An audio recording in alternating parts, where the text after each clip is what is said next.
Do you need to put anything else in the back here? Yeah, a lot more stuff. Chris, so you think we're gonna go on tonight? I hope so. Good. We're trying to be discreet tonight, so we're gonna have my girlfriend drop us off so nobody knows we're hunting this spot. Hopefully. You gotta be careful around these parts. You can't really trust anybody. No. So you try not to park your vehicle anywhere. And that's where you come in. Good At job, least I have Chris. this sick ride. What did he say, Jake? 14-6, Chiefs are losing. Yeah, the they're boys not, are losing. They're not planning on losing. Yeah, we'll see. This thing's kind of got the same breed of exhaust that the Impala has. Yeah, we put the same system in this one. Oh, good. Just back up so Gooch can get some footage of Scott cutting those Brussels sprouts up in there. He looks like a savage. Cutting those Brussels sprouts. Okay, I'm going now. Look at all those cans of salsa in there. He's just getting started. Yeah. That's probably just Warb's batch right there. Alright, so we goose hunted this morning, and the shooting was subpar, but it was fun. It was fun to get back out and do that. I haven't waterfowl hunted since, I don't know, it was probably 10 plus years ago. What year is it? Probably 8 years ago. 2012 this was probably the last time I went. But tonight, Gooch and I are just gonna stick around home, watch the Packer game today. Just kind of took it easy, and just gonna hunt a spot that I got permission to. There's been a pretty big buck running around here this summer. Saw him a bunch, saw him last fall a little bit, the couple times I was home, and neighbors have been out and about putting quite a bit of pressure on their property, so hopefully they got them kind of pushed into this little marsh area up against a cornfield that nobody hunts too often, I don't think, or nobody hunts around it, but hopefully see a decent buck. If not, have a doe come by, get something on the ground. About time, huh, Gooch? About time. Been struggling. This is what we're after tonight, Gooch. All right, thank you. See ya.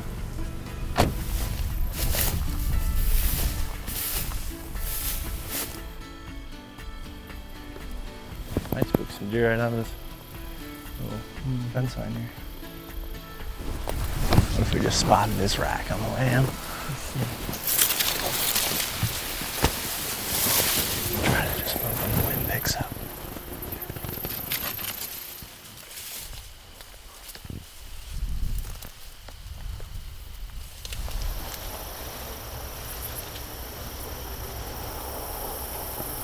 FAWN. Doe might be around somewhere. I mean, she was 7 yards away.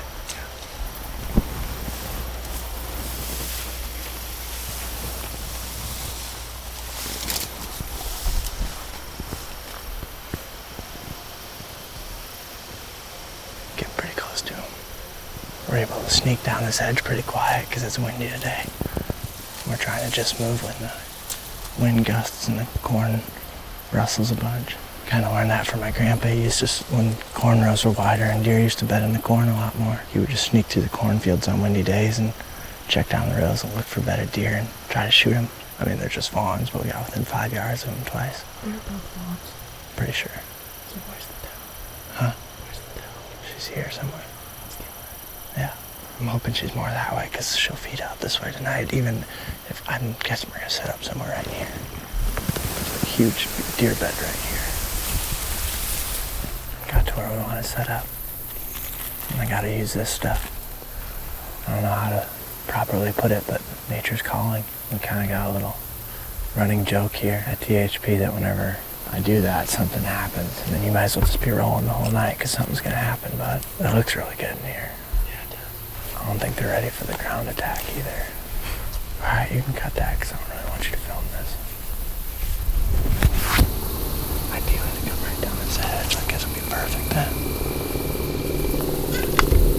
Just follow them right along. 40 to the corn out there, so they're pretty close if they're between here and there.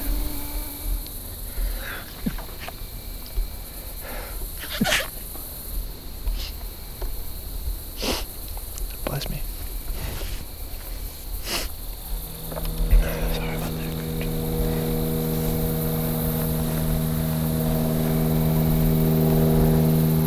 That sun is so weird with all that smoke. Yeah. Don't fall into that waterway there. Can you see him?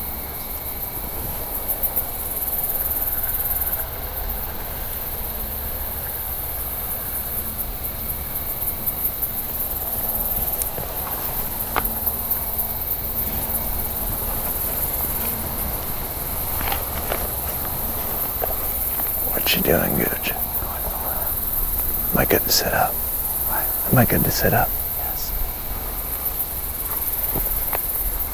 She got a smell on this. I might have to step over here to get her on film. Deer coming from the right. Listen. That's a coon. Okay.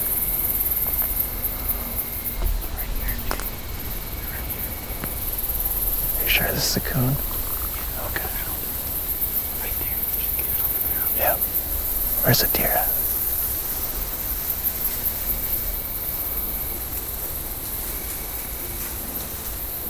Where's the deer at? Right here. Okay.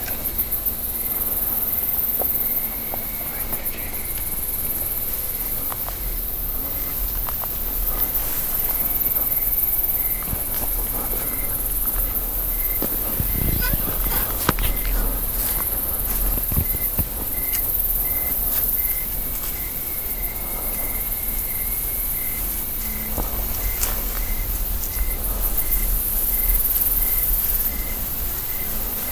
Is that the doe up front?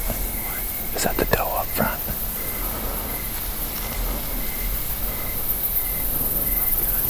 Matt, Matt.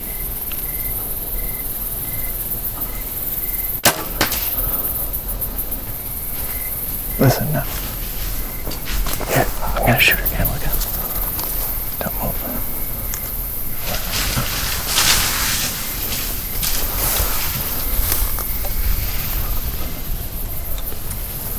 Where's she at, Gooch? Right back here. She went down.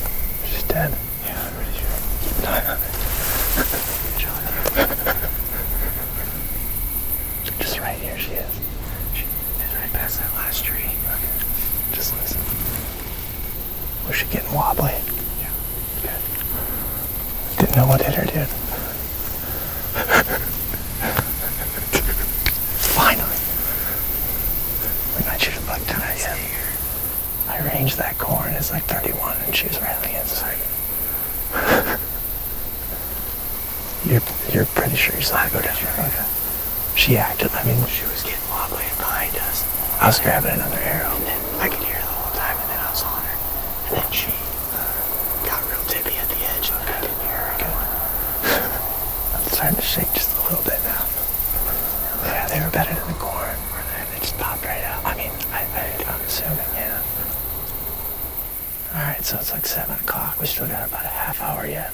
We're just going to stick it out till close, probably, just because, I mean, the weather just feels great tonight. The wind's going to stay up, I think, all the way through the night. And I like nights like that where it doesn't get completely calm right before dark. It seems like movement's really good on those types of nights, but pretty sure she fell right there.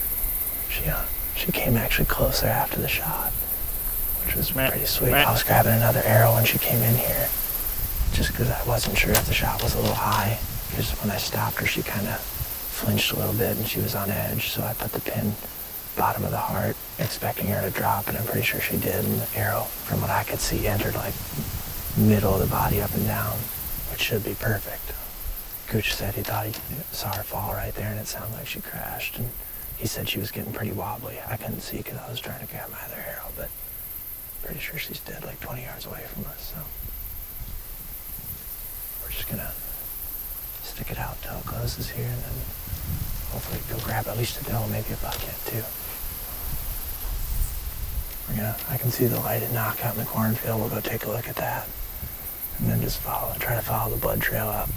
But pretty sure she's down right there. We're just gonna approach it with caution like we always do, but hopefully she's 20 yards away, and we'll drag her out of here quick, start cutting her up tonight, watch some Sunday night football. Yeah. Go kill a bunch of geese in the morning, maybe.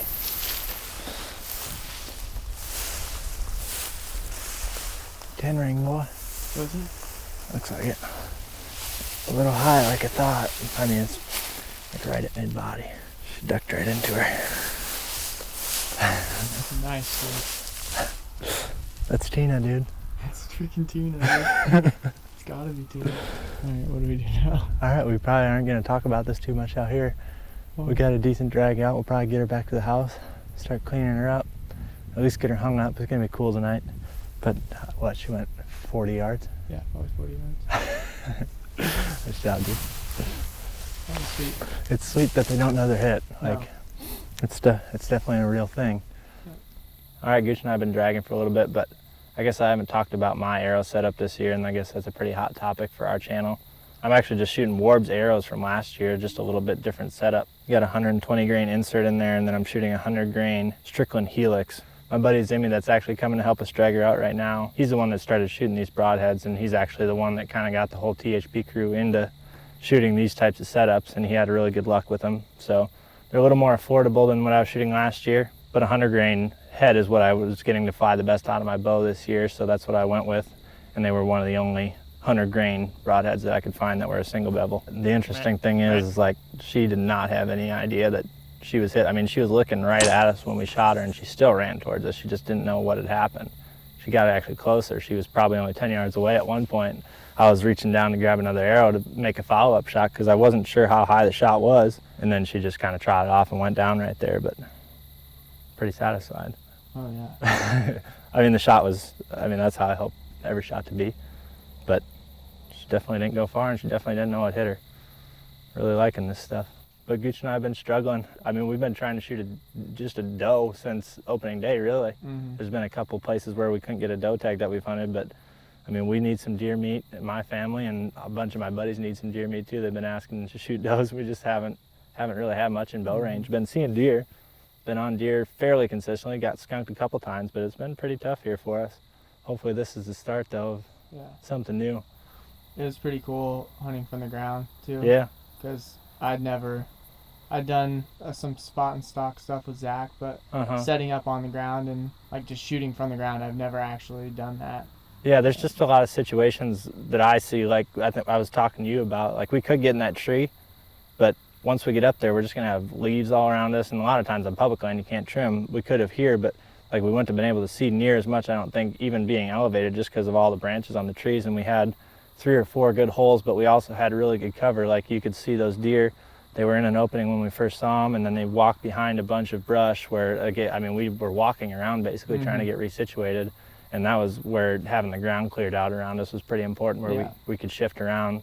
I knew we were going to maybe have to do that because I didn't know where the shot was going to come from. That's another important tip I've seen you do twice that I just think's intelligent, kind of common sense thing, is like just taking 5 minutes to clear the ground out before you sit down, because just making sure when you get to move, not having a twig snap or something. Yeah, as soon as I get into a setup and everybody's like, we're both comfortable, that's pretty much what I do every time, is that I try to just make sure any possible shot I have, like I'm going to be able to make it first of all with my bow without it getting stuck on any limbs or anything like that. And then also I'm going to be able to move around without having to make any noise, because like most times, especially this time of year, it gets dead calm right at last light when you're going to see deer, so you're not going to be able to make hardly any noise at all. So if you need to move, like you're going to have to do it quietly. So yeah, I definitely think that's important. Every time you get into a setup, is you're just trying to visualize every possible spot where you could get a shot, and that's going to help you make things happen. Like you won't even have to think about it when the moment of truth happens. It's like you already know. I already knew I could make that shot over there. I drew my bow back and I made sure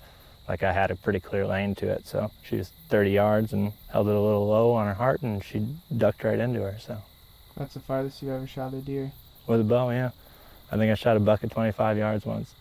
Yeah, just goes to show you don't have to be able to shoot all that far to be successful. No, I mean there hasn't been too many situations either where it's like, man, I wish I could have shot 50. It's just, I mean, if you get into a spot like that where it's like there's 4 or 5 different trails intersecting within 30 yards of us, like you're gonna get a close shot. And that's what I want. Like that's what's most exciting to me, is getting him as close as possible. So we'll shut up, start dragging out. Hopefully Zimmy gets here soon. He's a lot bigger and stronger than Gooch and I, so I'm sure he'll have something to say. It'll be pretty funny.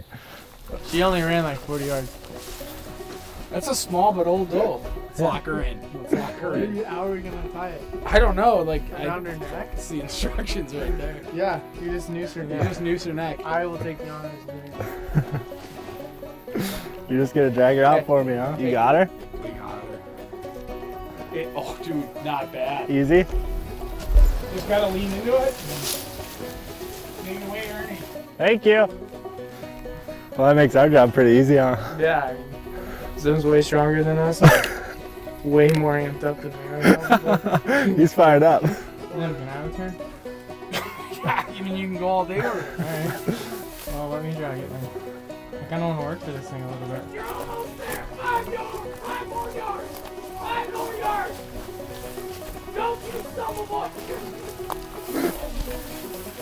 You're not that far. Yes, sir. Yeah, you almost got it, Gooch. How is it? How's what? Thanks for doing that for me. You're welcome. Come on, get him fired up, then.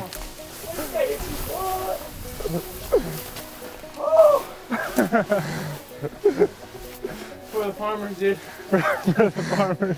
For the farmers. Was that your number or what? No. Giants player's number. Alright, I don't have it. You don't have it?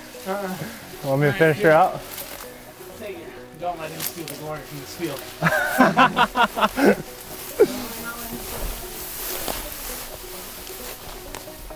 That one's for the farmers, boys. For the farmers, dude. What do you think, Gooch? Love getting fired up. I love getting fired up. Alright. We drug it out.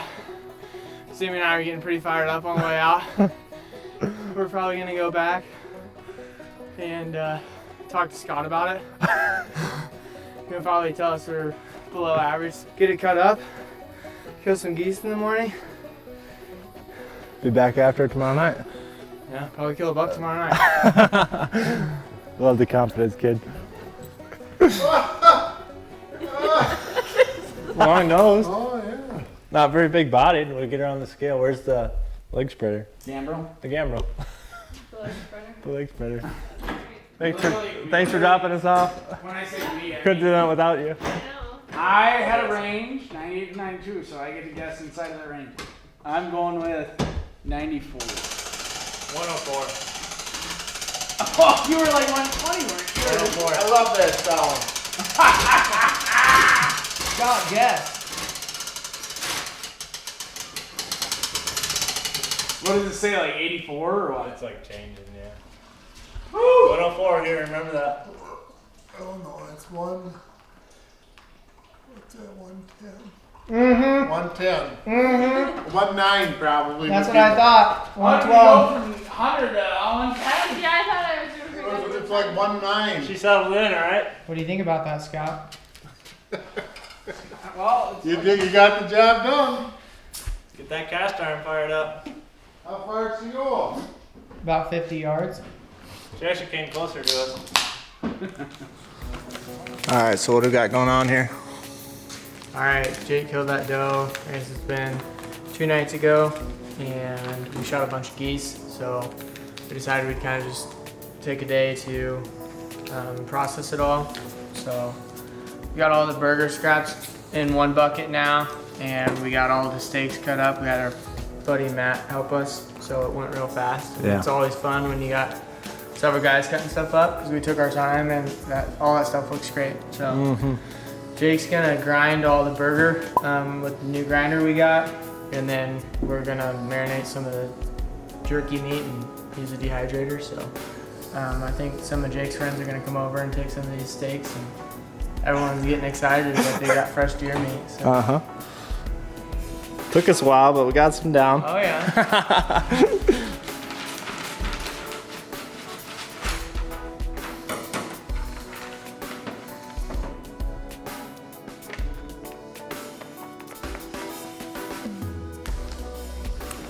Packaging her all up.